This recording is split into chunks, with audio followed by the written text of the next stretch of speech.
गुरु की शरण में आकर के मनुष्य पुरुषार्थ करके, गुरु ही है जो हमसे पुरुषार्थ करवाते हैं, पुरुषार्थ करवा करके हम अपने बुरे कर्मों से भी मुक्त हो सकते हैं। और जितने भी ये वासना के विषय है उनसे हमें ज्ञान होने के बाद में धीरे धीरे विरक्ति होती जाएगी। जैसे खराब चीज़ है उसके लिए हम क्या कहते हैं, इसको फेंक दो, ये कोई काम की नहीं है। डॉक्टर के पास में जाएं और कोई अंग सड़ जाए तो डॉक्टर क्या कहेगा, इसका ऑपरेशन करना पड़ेगा, नहीं तो ये अंग काटना पड़ेगा। ऐसे ही जब ज्ञान हो जाएगा मनुष्य को, तो ही मनुष्य की विषय के वासना से विरक्ति हो जाएगी, रिक्त हो जाएगा वो इन चीज़ों से, और तभी वो अखंड शांति प्राप्त कर पाएगा, फिर ही वो अखंड आनंद बोध प्राप्त कर पाएगा, फिर ही वो आत्मानुभूति कर पाएगा। लेकिन गुरु का ज्ञान मिलना बहुत मुश्किल है। गुरु जब तक हमें आत्मानुभूति नहीं कराते हैं तब तक विषयों से वैराग्य बोलने तक रहेगा, बाकी वैराग्य नहीं रहेगा। और जब गुरु ज्ञान करा देता है फिर सिचुएशन भी, स्थिति भी आती है, उस स्थिति में भी वो स्थित रहता है, डिगमिगाता नहीं है। हम डिगमिगा जाते हैं जब स्थिति थोड़ी ऊपर नीचे होती है। जैसे उबड़ खाबड़ ज़मीन होती है तो उसमें हम उबड़ खाबड़ थोड़ी चलेंगे, स्थिति को, उस उबड़ खाबड़ ज़मीन को देख के हम पैर रखेंगे, थोड़े से हम डिगमिगाएंगे तो भी हम संभल जाएंगे।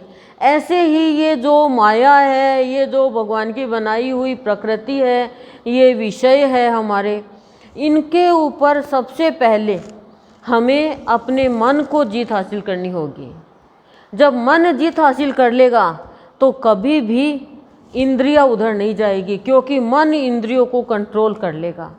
और जब मन इंद्रियों को कंट्रोल कर लेगा तो क्या कहना है, हम बुरे प्रारब्ध से बच जाएंगे, उस नियति से बच जाएंगे। फिर हमारा मन, हम कहते हैं ना मन चलता, वो मन नहीं चलेगा उनके ऊपर, मन फिर मोहन के ऊपर चलेगा। फिर कोई भी बुरा बर्ताव करेगा, कोई हमें फंसाएगा, उसमें से हमें निकलना आ जाएगा। और नहीं तो हम फंसते ही जाएंगे और हंसना भूल जाएंगे कि दुनिया क्या कहेगी, परिवार वाले क्या कहेंगे। जो हमारा नियत समय है, उस नियत समय में फिर कोई हाथ डालने की कोशिश नहीं करेगा, करे भीगा तो फिर वो अपने भगवान से प्रार्थना करेगा और उस समय उसका सत्संग ही चलेगा। जैसे एक मंत्री से सारी प्रजा जलती थी, पर मंत्री भगवान की भक्ति में लीन था। मंत्री का सत्संग का समय था, राजा को किसी ने भड़का दिया कि ये मंत्री है, इतनी समय इतना भगवान की पूजा पाठ ये करता है। मंत्री ने उस समय ये सोचा कि आज मैं भगवान को ये भोग खिलाऊंगा। राजा ने कहा चल आज मेरे साथ शिकार करने। वो राजा के साथ शिकार करने के लिए चला गया, लेकिन उसके मन में गुरुदेव का ही भाव था, भगवान का ही भाव था कि आज मेरे को इस समय सत्संग के माध्यम से भगवान को कढ़ी और चावल खिलाने थे। तो जैसे ही वो शिकार करने जाते हैं और घोड़े के जो पैर है वो कड़ी में गिर जाते हैं, कड़ी कड़ी दिखाई देती है आगे। तो राजा ने कहा ये क्या, यहाँ पे कड़ी किसने गिरा दी?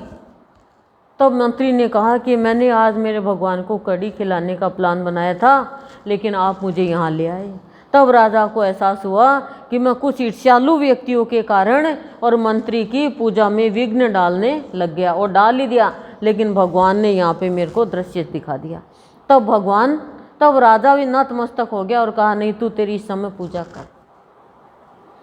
मन डिगमिगाया नहीं, तो मन नहीं डिगमिगाए। जिसका मन डिगमिगा जाता है और जिसके अंदर में वैराग्य नहीं है गंदी चीज़ों से, और जिसको अच्छे बुरे की पहचान नहीं है, यानी विवेक साथी नहीं है, वो प्राणी कहीं पर भी किसी की बातों में आकर फंस जाता है और बुरे कर्म कर देता है, और फिर कहता है ये तो नियति थी, ये तो प्रारब्ध था।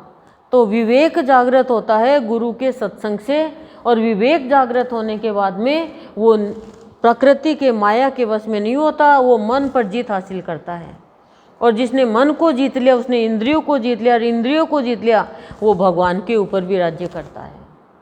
फिर नियति को भी वो ऐसे संभाल लेता है, दुख कष्ट को भी, जैसे भगवान और संत संभाल लेते हैं।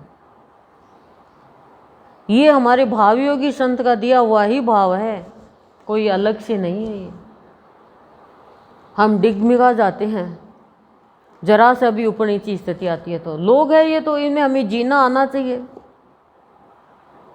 और मरना भी आना चाहिए, दोनों चीज़ आनी चाहिए।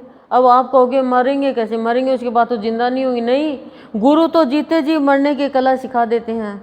मर जाओ दुनिया वालों के लिए। मरा हुआ व्यक्ति कुछ खा पी नहीं सकता ना, ऐसे बस कि मर जाओ एकदम। मरने का मतलब कि कोई भी बात असर ही नहीं करे, दुनिया की बात कोई भी बात असर नहीं करे, असर करे तो भगवान की बात असर करे। क्योंकि मरने के बाद भी शरीर मरेगा, आत्मा थोड़ी मर जाएगी।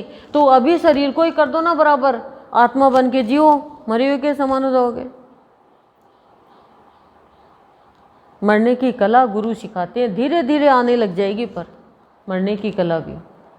फिर कोई कुछ कहेगा आप हंसते ही रहोगे, आपका कोई कुछ बिगाड़ नहीं सकेगा।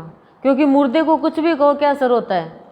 फिर कोई किसी छोटा कहे बड़ा कहे, मान करे अपमान करे, बस मरने की कला ही है ये। क्योंकि मैं तो आत्मा हूँ, मेरे को तो कोई बात लगेगी नहीं, ऐसा है।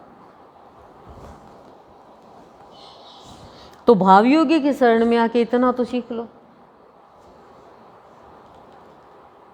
खाना बनाना सीख लिया, रोटी बनानी सीख ली, मूर्ख बनाना सीख लिया, बाल बनाने सीख लिए, और घर का सारा काम सीख लिया, टोटल काम।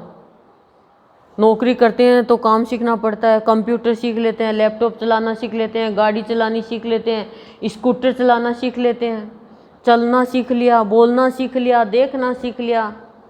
अब भावयोगी संत कह रहे हैं अब भाव सीख लो, भजन सीख लो, प्यार सीख लो, शिक्षा सीख लो, मतलब सीख लेनी है। बुराई से सीख लो, भलाई से सीख लो। संसार में संत कैसे रहते हैं ऐसे जीना सीख लो, सत्संग करना सीख लो, उठना सीख लो, जागना सीख लो, और भक्ति में किसी को कैसे लगाना है ये सीख लो। गुरु तो दे रहा, सिखा रहा, सीखने वाले चाहिए। जीवन की पढ़ाई सीख लो, तो फिर भाव की शिखा बन जाओगे। जब भाव की शिखा बन जाओगे तो फिर दिखा पाओगे कि मेरा गुरु निराला है, मेरा भावयोगी निराला है।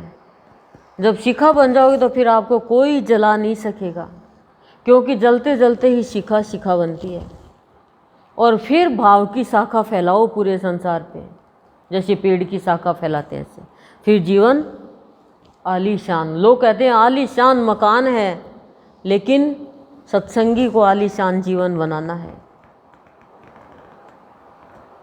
दही खाते हो, छाछ पीते हो, अब रस पीते हो तो कहते हो ठंड पड़ गई, गर्मी दूर हो गई, लेकिन सत्संग से मन में ठंड पड़ती है, मन की गर्मी दूर होती है विकारों की। ये भावयोगी का सत्संग तो इसीलिए मैं कहती हूँ बहुत निराला है।